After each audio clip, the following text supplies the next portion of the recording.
ಓಡಿಸ್ಬಿಟ್ಟು ಬನ್ನಿ, ಗಾಡಿ ಕಳ್ದೋಗ್ಬಿಡ್ತೀರಾ. ಇನ್ನು 2 ತಿಂಗಳು ನಮ್ಮ ಕರ್ನಾಟಕದಲ್ಲಿ ಜನರು ಮೂಡು RCB ಯಾವ ತರ ಪರ್ಫಾರ್ಮ್ ಮಾಡ್ತಾರೆ ಅನ್ನೋದ್ರ ಮೇಲೆ ಡಿಪೆಂಡ್ ಆಗುತ್ತೆ. ಹೀರೋ ಗಾಡಿಗಳು RCB ಇದ್ದಂಗೆ, ಕಪ್ ಹೊಡಿಲಿಲ್ಲ ಅಂದ್ರೂ ಜನ ಇಷ್ಟಪಡ್ತಾರೆ. ಈ ಸಾಲ ಕಪ್ಪು ನಮ್ಮದು. ಇವತ್ತು ನಾನು ಆಕ್ಚುಲಿ ಬೇರೆ ಗಾಡಿ ರಿವ್ಯೂ ಮಾಡ್ಬೇಕಿತ್ತು, ಅಷ್ಟರಲ್ಲಿ ನಮ್ ಚಂದ್ರಣ್ಣ ಕಾಲ್ ಮಾಡ್ಬಿಟ್ಟು ಗಾಡಿ ಬಂದಿದೆ ಕರ್ನಾಟಕದಲ್ಲಿ, ನೀವೇ ಫಸ್ಟ್ ಮಾಡ್ಬೇಕು, ನಿಮ್ ವಿಡಿಯೋನೇ ನಾವು ನೋಡ್ಬೇಕು ಅಂತ ಹೇಳಿದ್ರು. ಮೋಸ್ಟ್ಲಿ ಹೀರೋದವ್ರಿಗೆ ಮಾತ್ರ ಅನ್ಸುತ್ತೆ ನನ್ನ ಮೇಲೆ ಇಷ್ಟು ಕಾನ್ಫಿಡೆನ್ಸ್ ಇರೋದು. ಮೈಸೂರಲ್ಲಿ ಹೀರೋ ಬಿಟ್ರೆ TVS ಅವ್ರು ಮಾತ್ರ ಟೆಸ್ಟ್ ರೈಡ್ ಗಾಡಿಗಳನ್ನ ಕೊಡೋದು. KTM, ರಾಯಲ್ ಎನ್ಫೀಲ್ಡ್ ಎಲ್ಲ ಶಿವ ಅಂತ ಟೆಸ್ಟ್ ರೈಡ್ ಗಾಡಿಗಳನ್ನ ಮಾರ್ಬಿಡ್ತಾರೆ. ನಿಮ್ದು ಅದು ಯಾರ್ಯಾರು ಟೆಸ್ಟ್ ರೈಡ್ ಮಾಡಿದ್ರು? ಆಲ್ಮೋಸ್ಟ್ ನನ್ನ 4-5 ವಿಡಿಯೋದಲ್ಲಿ ಜಾಸ್ತಿ ಕಾಮೆಂಟ್ ಬಂದಿರೋದೇ ಎಕ್ಸ್ಟ್ರೀಮ್ 125R ರಿವ್ಯೂ ಮಾಡಿ ಅಂತ. ಇಷ್ಟು ದಿನ ನಮ್ಮ ಇಂಡಿಯನ್ ಮಾರ್ಕೆಟ್ ಅಲ್ಲಿ TVS ರೈಡರ್ 125cc ನಲ್ಲಿ ಧೂಳ್ ಮಾಡ್ತಾ ಇತ್ತು. ಅದನ್ನ ಬಿಟ್ರೆ NS 125 ಇತ್ತು. ಅದೆರಡರದು ಮಾರ್ಕೆಟ್ ಕಿತ್ಕೊಳಕ್ಕೆ ಅಂತಾನೆ ಬಂದಿರೋ ಗಾಡಿ ಗುರು ಇದು. ಇದಕ್ಕೆಲ್ಲ ನಾನು ಅಂಜಲ್ಲ. ನೋಡಕ್ಕೆ ಸೈಕ್ ಆಗಿದೆ, ಪರ್ಫಾರ್ಮೆನ್ಸ್ ಕ್ರೇಜಿ ಆಗಿದೆ, ಜೊತೆಗೆ ಇದ್ರ ಕಾಸು ಗುರು 1,28,300 ರೂಪಾಯಿ. ಇವಾಗಿನ ಕಾಲದಲ್ಲಿ ಕಾಲೇಜ್ ಹುಡುಗರುಗಳು ಮೊಬೈಲ್ ಫೋನ್ ಮೇಲೆ 1.25 ಲಕ್ಷ ಹಾಕ್ಬಿಡ್ತಾರೆ. ಅದೇ 1.25 ಲಕ್ಷ ತಂದು ಈ ಗಾಡಿ ಮೇಲೆ ಹಾಕಿದ್ರೆ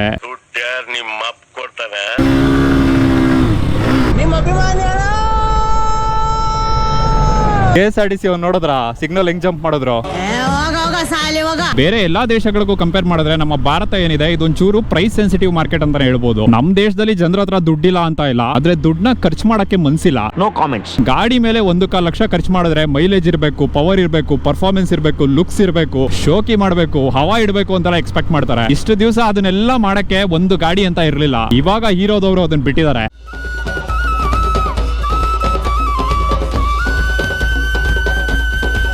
ಫ್ರಂಟ್ ಅಲ್ಲಿ LED ಹೆಡ್ ಲ್ಯಾಂಪ್ ಇದೆ, ಡೇ ಟೈಮ್ ರನ್ನಿಂಗ್ ಲ್ಯಾಂಪ್ ಇದೆ, ಜೊತೆಗೆ LED ಇಂಡಿಕೇಟರ್ ನ ಕೊಟ್ಟಿದ್ದಾರೆ. ಸ್ವಿಚ್ ಗೇರ್ ಕ್ವಾಲಿಟಿ ಇನ್ನೂ ಸ್ವಲ್ಪ ಚೆನ್ನಾಗಿರ್ಬೋದಿತ್ತು, ಬಟ್ ಈ ಕಾಸ್ಗೆ ಇಷ್ಟು ಕೊಟ್ಟಿರೋದೇ ಜಾಸ್ತಿ. ಇದು ಒಂದೇ ಬ್ರ್ಯಾಂಡ್ ಅನ್ಸುತ್ತೆ ನಮ್ಮ ಭಾರತದಲ್ಲಿ ಇರುವಂತ ಮಿಡಲ್ ಕ್ಲಾಸ್ ಜನರನ್ನ ಅರ್ಥ ಮಾಡ್ಕೊಂಡು ಒಂದು ಗಾಡಿಗಳನ್ನ ಬಿಡೋದು. ನನಗೆ ಕೆಲವೇ ಗಾಡಿಗಳು ಓಡ್ಸಕ್ಕೂ ಮುಂಚೆನೆ ಇಂಪ್ರೆಸ್ ಮಾಡೋದು, ಅದ್ರಲ್ಲಿ ಇದು ಒಂದು. ಹಿಂದ್ಗಡೆ ಇವರೊಂದು ಟೈರ್ ಅಗರ್ ಕೊಟ್ಟಿದ್ದಾರೆ, ಜೊತೆಗೆ ಪ್ಲಾಸ್ಟಿಕ್ ಚೈನ್ ಗಾರ್ಡ್ ಕೊಟ್ಟಿದ್ದಾರೆ. ಅದೇ ತರ ಹೊಸದಾಗಿ ಒಂದು ವೀಲ್ ಕವರ್ ಕೂಡ ಕೊಟ್ಟಿದ್ದಾರೆ ಗುರು. ಯಾಕೆ ಎಲ್ಲಾ ತರನು ಚೆನ್ನಾಗಿದೆ. ಮಾರ್ಕೆಟ್ ಅಲ್ಲಿ ಇವಾಗ 1.25 ಲಕ್ಷಕ್ಕೆ ಇದಕ್ಕಿಂತ ಇನ್ಯಾವ ಗಾಡಿನಪ್ಪ ವ್ಯಾಲ್ಯೂ ಇದೆ ಅಂತ ನೋಡಿದ್ರೆ FZ V3 ಇದೆ. ಅದು 1.25 ಲಕ್ಷಕ್ಕೆ 150cc ಸಿಗುತ್ತೆ. CC ಲೆಕ್ಕದಲ್ಲಿ ಅದು ಇದಕ್ಕಿಂತ ಜಾಸ್ತಿ ಇರ್ಬೋದು, ಆದ್ರೆ ಎಫಿಷಿಯನ್ಸಿ ಅಂತ ಬಂದ್ರೆ ಈ ಗಾಡಿನ ಅದು ಬೀಟ್ ಮಾಡಕ್ ಆಗಲ್ಲ ಗುರು. ಏನಿಲ್ಲ ಅಂದ್ರೂ ಮಿನಿಮಮ್ 60 ಕಿಲೋಮೀಟರ್ ಬಂದೇ ಬರುತ್ತೆ. ಇದರಲ್ಲಿ 10 ಲೀಟರ್ ಫ್ಯೂಯಲ್ ಟ್ಯಾಂಕ್ ಇದೆ.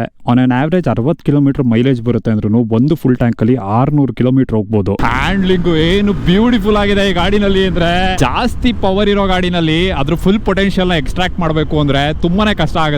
ಆದ್ರೆ ಈ ತರ ಗಾಡಿಗಳನ್ನ ತಗೊಂಡ್ರೆ ಆಲ್ಮೋಸ್ಟ್ ನೀವು ಎನಿ ಟೈಮ್ ರೆಡ್ ಲೈನ್ ಅಲ್ಲಿ ಇರಬಹುದು. ಸೈಡ್ ಅಲ್ಲಿ ಇದು ಸುಮ್ಮನೆ ಶೋಕಿ ಕೊಟ್ಟಿರೋದು, ಇದರಲ್ಲಿ ಯಾವ್ದು ರೇಡಿಯೇಟರ್ ಇಲ್ಲ. ಏನಕ್ಕೆ ಅಂದ್ರೆ ಇದರಲ್ಲಿ ಇರೋದು ಏರ್ ಕೂಲ್ಡ್ ಇಂಜಿನ್. 124.5cc ಇದೆ, 11.5 bhp ಇದೆ, 10.5 ನ್ಯೂಟನ್ ಮೀಟರ್ ಟಾರ್ಕ್ ಇದೆ. ಕಿಕ್ಕರ್ ಬೇರೆ ಕೊಟ್ಟಿದ್ದಾರೆ.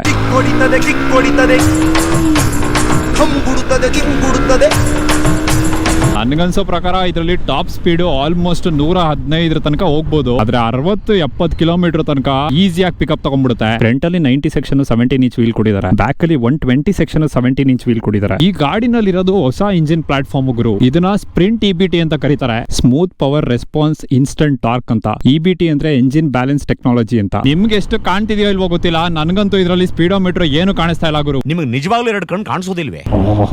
ಬ್ರೇಕಿಂಗ್ ಸಗಲಾಗಿದೆಯಲ್ಲ ಗುರು. ಇದರಲ್ಲಿ ಮುಂದೆ ಮಾತ್ರ ಡಿಸ್ಕ್ ಬ್ರೇಕ್ ಇದೆ, ಸಿಂಗಲ್ ಚಾನಲ್ ABS ಇದೆ. ಹೆಲ್ಮೆಟ್ ಹಾಕ್ರಿ ಸ್ವಾಮಿ, ಬಡ್ಕೊಬಿಡ್ತಾರ ಆಮೇಲೆ ನಮ್ ಜನ. ಹೆಲ್ಮೆಟ್ ಇಲ್ಲದೆ ಗಾಡಿ ಓಡಿಸಿದ ಕಿತ್ತಾಡಿ ಕಿರಣ್ ಇಂಥವ್ರೆಲ್ಲ ಮೋಟೋ ವ್ಲಾಗರ್ಸ್ ಆಗ್ಬೇಕಾ? FIR ಆಗ್ತೀರಿ ಇವ್ರ ಮೇಲೆ. ಹಿಪೋಕ್ರಸಿ ಕಿ ಭಿ ಸೀಮಾ ಹೋತಿ ಹೈ. ನೋಡಿ ಇವರ ಗಾಡಿ ಆದ್ರೂ ಆಗ್ಲಿ ಬಾಡಿ ಆದ್ರೂ ಆಗ್ಲಿ ಹೆಲ್ಮೆಟ್ ಹಾಕಬೇಕು. ಈ ಗಾಡಿನಲ್ಲಿ ಇನಿಷಿಯಲ್ ಮಿಡ್ ರೇಂಜ್ ಬಾಂಬ್ ಆಗಿದೆ, ಆದ್ರೆ ಟಾಪ್ ಎಂಡ್ ಇಲ್ಲ. ಕಮ್ಮಿ ಕೆಪಾಸಿಟಿ ಗಾಡಿಗಳಲ್ಲಿ ಟಾಪ್ ಎಂಡ್ ಎಲ್ಲ ಎಕ್ಸ್ಪೆಕ್ಟ್ ಮಾಡೋದು ತಪ್ಪಾಗ್ಬಿಡುತ್ತೆ. ಫ್ರಂಟ್ ಅಲ್ಲಿ ಟೆಲಿಸ್ಕೋಪಿಕ್ ಸಸ್ಪೆನ್ಷನ್ ಇದೆ, ಬ್ಯಾಕ್ ಅಲ್ಲಿ ಮೋನೋ ಶಾಕ್ ಸಸ್ಪೆನ್ಷನ್ ಇದೆ. ಇದರಲ್ಲಿ ಪ್ರೀಲೋಡ್ ನ ಅಡ್ಜಸ್ಟ್ ಮಾಡ್ಕೋಬಹುದು. ಸಸ್ಪೆನ್ಷನ್ ಸ್ವಲ್ಪ ಸ್ಪೋರ್ಟಿಯರ್ ಸೈಡ್ ಅಲ್ಲಿ ಇದೆ. ಯೂಶಲಿ ಬೇರೆ ಕಂಪನಿಗಳೆಲ್ಲ ಜಾಸ್ತಿ CC ಸೆಗ್ಮೆಂಟ್ ಯಾವ ತರ ಹೋಗೋದು, ಮಾರ್ಕೆಟ್ ನ ಯಾವ ತರ ಕ್ಯಾಪ್ಚರ್ ಮಾಡೋದು ಅಂತ ತಲೆ ಕೆಡಿಸ್ಕೊತಾ ಇದ್ದಾರೆ. ಆದ್ರೆ ಹೀರೋದವರು ನಮ್ಮ ದೇಶಕ್ಕೆ ಏನ್ ಬೇಕು, ಲೋವರ್ ಕೆಪಾಸಿಟಿ ಗಾಡಿಗಳಲ್ಲಿ ಪರ್ಫಾರ್ಮೆನ್ಸ್ ನ ಯಾವ ತರ ತರಬೇಕು ಅಂತ ಯೋಚನೆ ಮಾಡ್ತಾ ಇದ್ದಾರೆ. ಪರ್ಫಾರ್ಮೆನ್ಸ್ ಯಾರಿಗೆ ಬೇಕು ಗುರು? ಅರ್ಧ ಜನ ಈ ಗಾಡಿ ಲುಕ್ಸ್ ಗೆ ತಗೊಂಡ್ಬಿಡ್ತಾರೆ.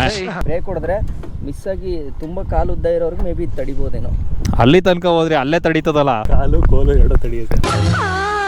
ಎಕ್ಸ್ಪಲ್ಸ್ ಇದೆಯಲ್ಲ, ಅದ್ರಲ್ಲಿ ಒಂದು ಸೌಂಡ್ ಬರುತ್ತೆ, ಕಟ ಕಟ ಕಟ ಕಟ ಅನ್ನತ್ತೆ. ಆ ಥರ ಸೌಂಡ್ ಇಲ್ಲ ಇದು. ಹಳೇದಾದ್ಮೇಲೆ ಇದು ಬರ್ತದೆ. ಹೌದಾ? ಗಾಡಿ ಸಣ್ಣ ಇರೋದಕ್ಕೆ ತೇಲಾಡ್ತದೆ, ಅಳ್ಳಾಡ್ಸ್ಬೇಕು ಅನ್ಸ್ತದ, ವಯಸ್ಸು ಅನ್ಸ್ತದ ಅಳ್ಳಾಡ್ಸ್ಬೇಕು ಅಂತ. ಒಬ್ಬೊಬ್ರೆ ಅಳ್ಳಾಡ್ಸ್ಕೊಂಡ್ರೆ ಪ್ರಾಬ್ಲಮ್ ಇಲ್ಲ. ಈ ಗಾಡಿ ಹೆಸರಲ್ಲಿ ಆರ್ ಅಂತ ಒಂದು ಬ್ಯಾಡ್ಜ್ ಇದೆ. ಯೂಶಲಿ ಆರ್ ಅಂದ್ರೆ ರೇಸಿಂಗ್ ಗಾಡಿಗಳಿಗೆ ಹಾಕ್ತಾರೆ, ಇಲ್ಲ ಅಂದ್ರೆ ಒಂದು ಸ್ಪೋರ್ಟ್ಸ್ ವರ್ಷನ್ ಗಾಡಿಗಳಿಗೆ ಹಾಕ್ತಾರೆ. ಇದು ಯಾವ ಆಂಗಲ್ ಇಂದನೂ ರೇಸಿಂಗ್ ಗಾಡಿ ಅಂತೂ ಅಲ್ಲ, ಆದ್ರೆ ತುಂಬಾನೇ ಸ್ಪೋರ್ಟಿ ಆಗಿ ಫೀಲ್ ಆಗುತ್ತೆ. ಸೀಟ್ ತುಂಬಾನೇ ಕಂಫರ್ಟಬಲ್ ಆಗಿದೆ ಗುರು, ಆರಾಮಾಗಿ ಇಬ್ರು ಕುತ್ಕೊಂಡು ಹೋಗ್ಬೋದು. ಆಕ್ಚುಲಿ ಹಿಂದೆ ಕುತ್ಕೊಳ್ಳೋರಿಗೆ ಹಿಡ್ಕೊಳಕ್ಕೂ ಜಾಗ ಕೊಟ್ಟಿದ್ದಾರೆ, ಅದೇನ್ ಎಲ್ಲಾ ಗಾಡಿನಲ್ಲೂ ಕೊಟ್ಟಿರ್ತಾರೆ. ಇನ್ನ ಈ ಗಾಡಿದು ಸರ್ವಿಸ್ ಕಾಸ್ಟ್ ನೋಡೋದಾದ್ರೆ ಆಲ್ಮೋಸ್ಟ್ 1,000 ರೂಪಾಯಿ ಒಳಗಡೆನೆ ಇರುತ್ತೆ. ಇದರಲ್ಲಿ ಪಾರ್ಟ್ಸ್ ಏನ್ ಅಷ್ಟೊಂದು ಎಕ್ಸ್ಪೆನ್ಸಿವ್ ಆಗೂ ಇರೋದಿಲ್ಲ. ಎಂಜಿನ್ ಆಯಿಲ್ ಫಿಲ್ಟರ್ ಚೇಂಜ್ ಮಾಡಿಸ್ಕೊಂಡು ಏರ್ ಫಿಲ್ಟರ್ ಗಳನ್ನ ಕ್ಲೀನ್ ಮಾಡ್ಕೊಂಡ್ಬಿಟ್ರೆ ಸಾಕು, ಜಾಕಿ ಓಡ್ದಂಗೆ ಓಡುತ್ತೆ ಈ ಗಾಡಿ. ಈ ಗಾಡಿನ ಇಷ್ಟು ಕಮ್ಮಿ ಪ್ರೈಸ್ ಗೆ ಯಾವ ತರ ಇಟ್ರು ಅಂತ ನೋಡೋದಾದ್ರೆ ಇದರಲ್ಲಿ ಯಾವುದೇ ತರ ಬ್ಲೂಟೂತ್ ಕನೆಕ್ಟಿವಿಟಿ ಇಲ್ಲ, ನ್ಯಾವಿಗೇಷನ್ ಇಲ್ಲ. ಅದೇ ತರ ಈ ಗಾಡಿನಲ್ಲಿ ಹಿಂದ್ಗಡೆ ಡಿಸ್ಕ್ ಬ್ರೇಕ್ ಇಲ್ಲ. 1 ಲಕ್ಷದೊಳಗಡೆ ಯಾವಾಗ ಒಂದು ಗಾಡಿ ಎಕ್ಸ್ ಶೋರೂಮ್ ಪ್ರೈಸ್ ಬರುತ್ತೆ ಅವಾಗ ಇದ್ರಲ್ಲಿ ಇರುವಂತ ಟ್ಯಾಕ್ಸ್ ಸ್ಲ್ಯಾಬ್ ಕೂಡ ಚೇಂಜ್ ಆಗುತ್ತೆ. ಯಾವ್ದಾದ್ರು ಗಾಡಿ 50,000ಕ್ಕಿಂತ ಒಳಗಡೆ ಇದ್ರೆ 10% ರೋಡ್ ಟ್ಯಾಕ್ಸ್ ಕಟ್ಟಬೇಕು. ಅದೇ 1 ಲಕ್ಷ ತನಕ ಇದ್ರೆ 12% ರೋಡ್ ಟ್ಯಾಕ್ಸ್ ಕಟ್ಟಬೇಕು. 1 ಲಕ್ಷಕ್ಕಿಂತ ಜಾಸ್ತಿ ಇದ್ರೆ 18% ರೋಡ್ ಟ್ಯಾಕ್ಸ್ ಕಟ್ಟಬೇಕು. ಇದೆಲ್ಲ ಇರೋದ್ರಿಂದ ಈ ಗಾಡಿದು ಎಕ್ಸ್ ಶೋರೂಮ್ ಪ್ರೈಸ್ 1 ಲಕ್ಷದಿಂದ ಒಳಗಡೆ ಇದೆ ಗುರು. 7 ಮಿಂಡ್ರಿ ಆದ್ರೆ ನಾನು 14 ಮಿಂಡ್ರಿ. ಪೆಟ್ರೋಲ್ ಹಾಕ್ಸೋದ್ ಬೇಡ, ನೋಡವ ಎಷ್ಟು ದೂರ ಹೋಯ್ತದೆ ಅಂತ. ಅಲ್ಲಿ ನೋಡಿ ಸ್ವಾಮಿ, ಪೆಟ್ರೋಲ್ ಇಷ್ಟೊಂದ್ ಐತೆ ಇಲ್ಲಿ, ಇಲ್ಲೇನಕ್ ಮತ್ತೆ ತೋರಿಸ್ತಾ ಇಲ್ಲ. ಶೋರೂಮ್ ಅವರು ಪೆಟ್ರೋಲ್ ಇಲ್ಲ ಅಂದ್ರು ತಾನೆ, ಮತ್ತೆ ಪೆಟ್ರೋಲ್ ಹಾಕಿಟ್ಟಿದೀವಿ, ಎಳ್ಕಳಿ ತಗೊಬನ್ನಿ ಪೈಪ್. Flashback. ಮೋಸ್ಟ್ಲಿ ಇರೋದವ್ರಿಗೆ ಮಾತ್ರ ಅನ್ಸುತ್ತೆ ನನ್ನ ಮೇಲೆ ಇಷ್ಟು ಕಾನ್ಫಿಡೆನ್ಸ್ ಇರೋದು. ಈ ಗಾಡಿ weight 136 kg ಗುರು, ಓಡಿಸ್ಬೇಕಾದ್ರೆ ಎಲ್ಲೂ ಫೀಲ್ ಆಗೋದಿಲ್ಲ.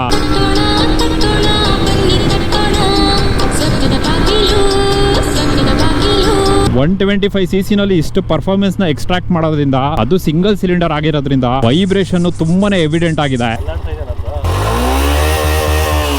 ಒಳ್ಳೆ ಮಸಾಜ್ ಆಗುತ್ತಲ್ವಾ, ಕೂಲ್ ಆಗ್ಬಿಡಿದೆ ಈಗ ಪ್ರಪಂಚ. ನಾನು ಕೂಲ್ ಅಂತ ತೋರ್ಸ್ಕೋಬೇಕು ಅಂದ್ರೆ ಇನ್ನೊಬ್ಬನ್ ಹೊಡಿಬೇಕು, ಇನ್ನೊಬ್ಬನ ಎದುರುಗಡೆ ಒಂದು ಡೈಲಾಗ್ ಬಿಡಬೇಕು, ನಾನೇ ದೊಡ್ಡವನು ಅಂತ ತೋರ್ಸ್ಕೋಬೇಕು. ಟ್ರೆಂಡ್ ಬರೋದ್ ಬೇಕು ಜನಕ್ಕೆ.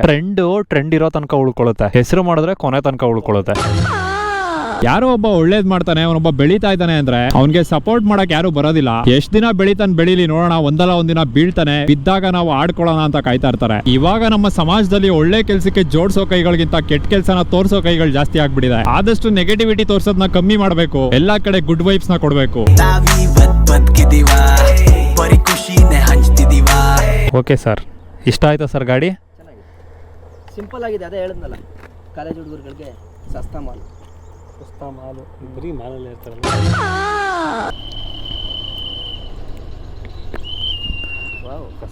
ಕಸ ಎತ್ತೋ ಗಾಡಿನಾ? ಅವನಿಗೆ ರಾಯಲ್ ಎನ್ಫೀಲ್ಡ್ ಶೋರೂಮ್ ಅಡ್ರೆಸ್ ಕೊಡಿ. ತೋರಿಸಿ ಕೆಳಗಡೆಯಿಂದ ಮೇಲೆ ಕೆತ್ತಿದ್ರೆ ಹರಿದ ಬಿಡ್ಬೇಕು. ಜನ ವಿಡಿಯೋನ ಈ ತರನು ಮಾಡ್ತಾರ. 0.5 1.5 ಚೆನ್ನಾಗೈತೆ, ಜಾಸ್ತಿ ಕಾಣಿಸ್ತದೆ. ಸೊ ಗಾಡಿ ನೀವು ನೋಡ್ಬೋದು. ಈ ಗಾಡಿ ಸೂಟಬಲ್ ಯಾರಿಗೆ ಅಂತಂದ್ರೆ ನನ್ನ ಪ್ರಕಾರ ಮನೇಲಿ ಏನಾದ್ರು ಬೈಕ್ ಕೇಳ್ದಾಗ ಮಿಡಲ್ ಕ್ಲಾಸ್ ಲೆವೆಲಲ್ಲಿ ಇರೋರಿಗೆ ಸ್ಪ್ಲೆಂಡರ್ ತಕೋ, 2-in-1 ಯೂಸ್ ಆಗುತ್ತೆ, ಕಡಿಮೆ ದುಡ್ಡು. 1 ನಿಮಿಷ ಇರಿ, ನಾನು ರೆಕಾರ್ಡ್ ಬಟನೇ ಒತ್ತಿಲ್ಲ.